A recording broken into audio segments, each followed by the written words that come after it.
This is Top Accolade African News Updates. I am Sori Bifa Jakarich.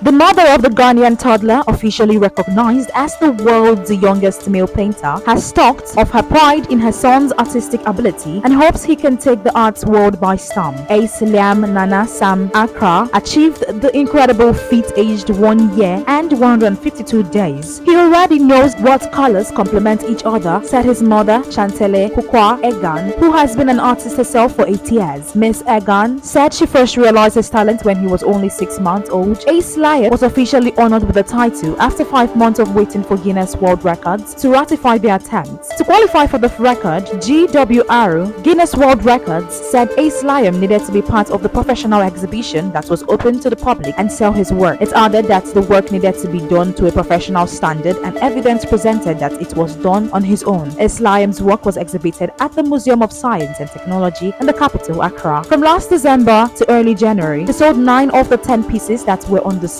and was even commissioned by the First Lady Rebecca Akufo-Addo, who attended the exhibit. The prodigy, who turned 2 in July, has sold 15 paintings throughout his career so far and is set to host an auction soon. For now, Ace Liam has his own studio made for him by his devoted mother, ready to create his next masterpiece.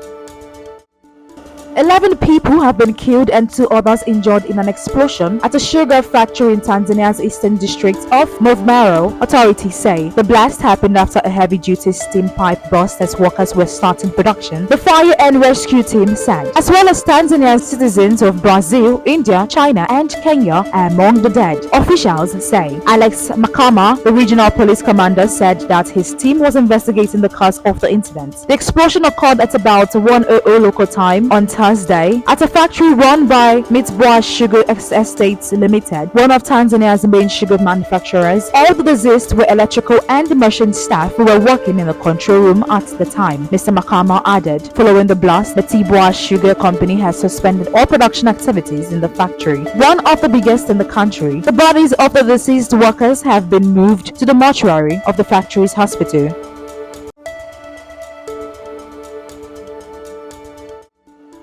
Zambia's former president Edgar Lungu has said that he was practically under house arrest, accusing police of a plot to forcefully detain him for no reason. Mr. Lungu said police were mobilizing to arrest him at night from his residence in the capital, Lusaka, but a presidential spokesperson dismissed the claims, saying that the former leader has never been placed under house arrest. It comes a few days after the former leader was quoted as saying that there could be a change of government in the country before the 2026 general election. Mr. Lungu announced to come back to politics last October, prompting the government to withdraw his retirement benefits. He had retired from politics after losing the presidency to Hakainde Hichilema in 2021. The former leader has been accusing the government of victimizing him and members of his Patriotic Front Party, PF, to block his return to politics. His wife, former First Lady Esther Lungu, has been accused of corruption involving cases of theft of motor vehicles and title deeds. She denies the allegations. The government has denied targeting Mr. Lungu and asked him to give his successor time to deliver his campaign promises. In February, the former president asked citizens to call for an early election, accusing his successor of failing to manage the economy. The former leader was last year warned against jogging in public as police described his weekly workouts as political activism. Meanwhile, a human rights body has called on the Zambian government to quash the conviction of an opposition official 2 weeks ago for apparently defaming the president.